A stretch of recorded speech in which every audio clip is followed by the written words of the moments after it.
après-midi à tous. Dans un premier temps, j'aimerais remercier le laboratoire en droit des services financiers, le LABFI, de la faculté de droit de l'Université Laval de me donner l'occasion de prendre la parole aujourd'hui dans le cadre de ce second colloque annuel sur l'impact de la criminalité économique et des nouvelles technologies dans les services financiers.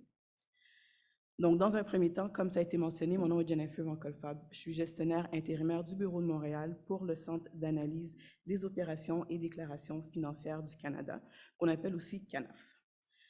Pour mettre la table, donc CANAF est l'unité de renseignement financier et l'organisme de supervision en matière de lutte contre le blanchiment d'argent et le financement des activités terroristes au Canada. Notre mandat consiste donc à assurer la conformité des entreprises assujetties. On va entendre des fois parler d'entités déclarantes.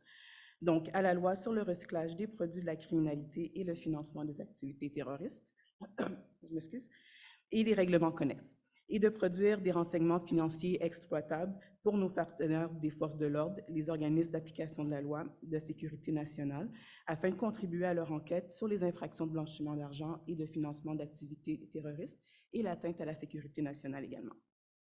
Donc, CANAF fait partie de l'un des 13 ministères et organismes fédéraux qui jouent un rôle clé dans le régime canadien de lutte.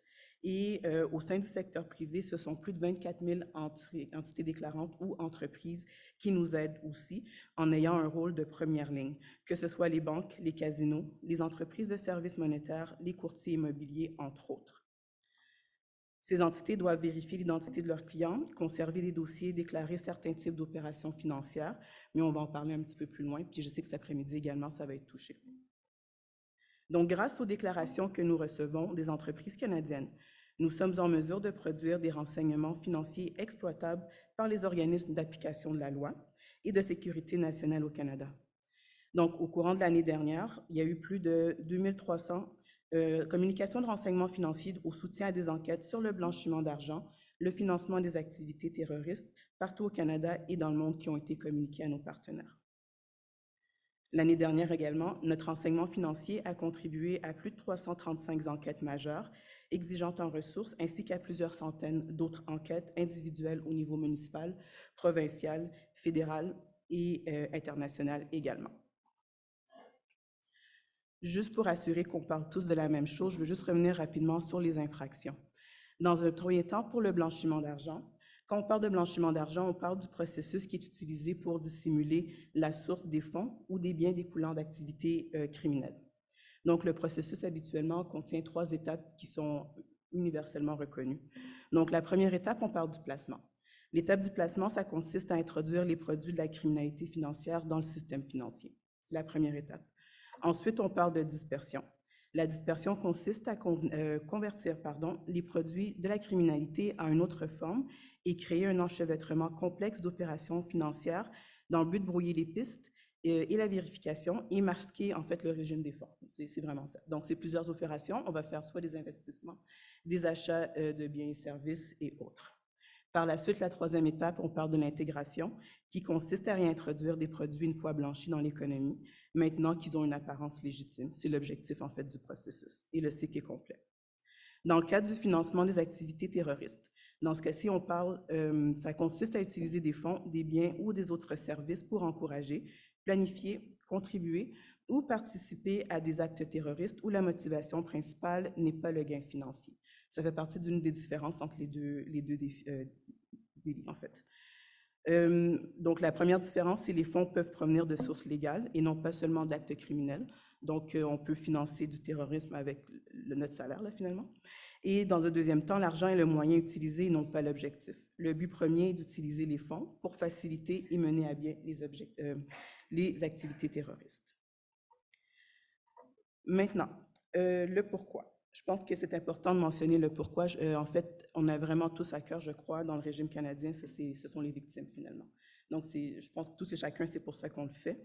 Donc, il est important d'admettre que la très grande majorité des crimes commis sont motivés par le profit. Et les crimes, qu'il s'agisse de trafic de drogue, de fraude, de traite de personnes, d'exploitation sexuelle des enfants, menacent nos communautés et les plus vulnérables. Encore une fois, ce n'est pas des crimes qui sont sans victimes, c'est vraiment important de le penser en tête. Pour ces groupes et d'autres criminels puissent financer leurs autres entreprises illicites et profiter des produits de leurs crimes, ils doivent blanchir leurs fonds en passant par l'économie légitime. Autre que sa menace directe pour la population canadienne, le blanchiment d'argent mine l'intégrité de notre système financier, nuit à l'économie légitime du Canada, fausse les prix du marché, crée une concurrence déloyale et ternit la réputation de notre système financier. De manière générale, le blanchiment d'argent favorise également la corruption et mène à l'érosion des institutions publiques, de l'état de droit, à la réduction des recettes du gouvernement et à la perte de crédibilité et d'influence à l'international. Donc, malheureusement, on a des fois une mauvaise réputation à l'international à l'effet que nos entreprises peuvent être utilisées pour blanchir des fonds. Puis, c'est quelque chose sur lequel on travaille tous les jours quotidiennement. Les terroristes et ceux qui soutiennent le terrorisme cherchent à exploiter le système financier canadien pour faciliter leurs activités dévastatrices. Qu'il s'agisse de personnes engagées dans l'extrémisme violent à caractère idéologique ici, au Canada, de voyageurs extrémistes ou de groupes terroristes internationaux, nous avons vu comment ils déplacent leurs fonds. La clé pour lutter contre le blanchiment d'argent et le financement des activités terroristes est de suivre la piste de l'argent et de tirer parti du pouvoir du renseignement financier pour aider à cibler, perturber et à démanteler les réseaux terroristes et qui menacent le Canada et sa population. On parlait précédemment des différents défis qu'on a. Si ça fait aucun doute que le réseau canadien de lutte contre le blanchiment et le financement des activités terroristes donne des résultats concrets pour les Canadiens et Canadiennes, soit par le partage de renseignements financiers, des liens qu'on a avec nos partenaires à l'international, même au Canada. Il est clair que nous continuons à faire face à un environnement très difficile. Puis cette situation-là, elle n'est pas unique seulement au Canada. Donc, le système bancaire mondial et la nature transnationale des flux monétaires sont devenus de plus en plus complexes et sophistiqués. Les entreprises de technologie financière et les géants du numérique proposent des services financiers en ligne connectés à de multiples canaux, réunissant ainsi la banque ouverte et le commerce. La technologie a apporté des défis nouveaux et en constante évolution, tels que l'anonymat, la rapidité et des volumes d'opérations beaucoup plus importants et beaucoup plus rapides en fait. Les organisations criminelles, les acteurs étatiques hostiles et les groupes terroristes sont devenus plus habiles à utiliser les systèmes financiers et les nouvelles technologies pour atteindre leurs objectifs. Donc, à mesure que ces défis évoluent, le gouvernement du Canada continue de prendre des mesures significatives pour renforcer le régime canadien de lutte contre le blanchiment d'argent et le financement du terrorisme afin de se positionner pour l'avenir. Donc, vous l'avez vu, on termine en fait l'exercice de revue parlementaire. Il y a des changements à la loi qui vont être apportés, des nouvelles entités déclarantes aussi qui vont faire partie du régime. Donc, ça fait partie des évolutions en fait de notre régime pour essayer d'étendre notre couverture finalement. Afin de relever ces défis, il est nécessaire d'avoir un réseau solide, bien équipé et engagé pour contrer contre les réseaux de criminels et terroristes internationaux modernes. La réussite des partenariats publics-privés est le meilleur exemple d'une large collaboration au sein du régime canadien de lutte contre le blanchiment d'argent et le financement des activités terroristes. En collaborant avec les entreprises canadiennes et les organisations d'application de la loi dans tout le Canada, CANAF a su repérer les fonds et suivre leurs traces pour identifier des suspects, élargir les réseaux de liens financiers connus et fournir de précieux renseignements aux projets d'enquête à l'échelle nationale. Pour l'exercice qui s'est terminé en 2022, CANAF a pu communiquer un total de 757 communications de renseignements financiers exploitables aux organismes d'application de la loi du Canada dans le cadre de 5 partenariats publics-privés. Les partenariats que je vais vous mentionner sont des collaborations avec des banques du Canada. Dans un premier temps, en 2016, on a eu le projet Protect, qui était contre la lutte contre la traite des personnes dans le commerce du sexe. En 2017, c'est le projet Caméléon, la lutte contre les arnaques amoureuses. En 2018, c'est le projet Guardian, la lutte contre le trafic de fentanyl. En 2019, c'est le projet Athéna, qui est la lutte contre le blanchiment d'argent en Colombie-Britannique et à l'échelle du Canada. Et en 2020, le projet Shadow, qui est la lutte contre l'exploitation sexuelle des enfants en ligne.